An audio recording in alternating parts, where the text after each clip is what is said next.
দেশের স্বাধীনতা সার্বভৌমত্ব প্রশ্নে কোনো ছাড় দেবে না বিএনপি। সকল ষড়যন্ত্র ঐক্যবদ্ধভাবে মোকাবেলা করার ঘোষণা দিয়েছেন বিএনপির ৩ অঙ্গ সংগঠনের নেতারা। দলটির সিনিয়র যুগ্ম মহাসচিব বলেন, রক্ত দিয়ে অর্জিত স্বাধীনতা ভারতের কাছে বিক্রি করা হবে না। ভারত বাংলাদেশে গণতন্ত্র চায় না বলেও জানান তিনি। হাবিব রহমানের প্রতিবেদন।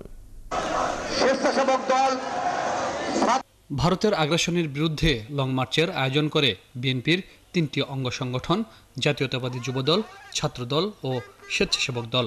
সকাল থেকেই বিএনপির নয়াপল্টন কার্যালয়ে হাজির হন নেতাকর্মীরা। ৯টার পর লং মার্চটি নয়াপল্টন থেকে আখাউড়ার উদ্দেশ্যে রওনা হয়। লং মার্চ শুরুর আগে সংক্ষিপ্ত সমাবেশে যুবদল সভাপতি মোনায়েম মুন্না বলেন, পতিত স্বৈরাচারের দোসররা ভারতে বসে ষড়যন্ত্র করছে। স্বাধীনতা সার্বভৌমত্বের প্রশ্নে কোনো আপোষ নয় বলেন তিনি।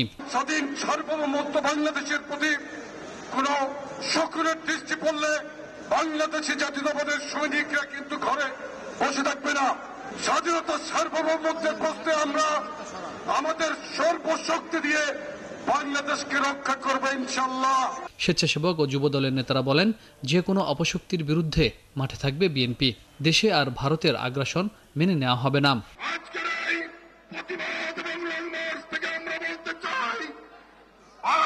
যদি সীমাবদ্ধের উদয় না হয়, বাংলাদেশের প্রতিটি দেশপ্রেমিক মানুষ তার পতাকার জন্য জীবন দিতে কুণ্ঠাবোধ করবে না।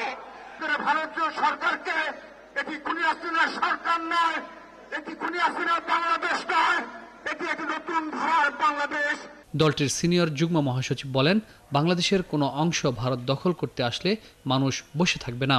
এ সময় জয় বাংলা স্লোগান থাকবে কিনা সে সিদ্ধান্ত আদালতের বলেও মন্তব্য করেন তিনি। আপনার চট্টগ্রাম দখল করতে আসেন, আমরা কি আমলকি খাবো নাকি আমরা চানাচুর খাবো? আমরা সেটা খাবো না। আমরাও আমাদের শক্তি, আমাদের দেশ, আমরা আমার দেশকে রক্ষা করবো। লং মার্চটি ঢাকা থেকে ব্রাহ্মণবাড়িয়ার আখাউড়া সীমান্তে গিয়ে শেষ হবে। হাবিব রহমান, ৭১, ঢাকা।